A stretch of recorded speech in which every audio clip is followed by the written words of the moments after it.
और देखिए कफ वालों के लिए यूनानी में एक तो ये है कि 5-6 महीने का इलाज है। किसी को जल्दी फ़ायदा हो जाए तब भी 5 महीने करना है, और देर में हो तब भी। तो उसके लिए उन्नाब, सपिस्तान, अलसी 100-100 ग्राम लेकर इसमें 20 ग्राम पीपलें मिलाएं और पाउडर बना के 1-1 चम्मच सुबह शाम गर्म पानी से लेना बेहतर है।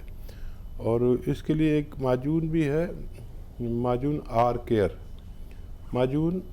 केयर आप सुबह शाम इसी तरह लेने से भी फ़ायदा मुमकिन है। ऐसे ही हकीम साहब के तजर्बे का फ़ायदा उठाने के लिए हमारे चैनल हकीम सुलेमान खान को सब्सक्राइब करें और बेल बटन को दबाना ना भूलें, ताकि हकीम साहब के घरेलू नुस्खों से ज़्यादा आप फ़ायदा उठा सकें।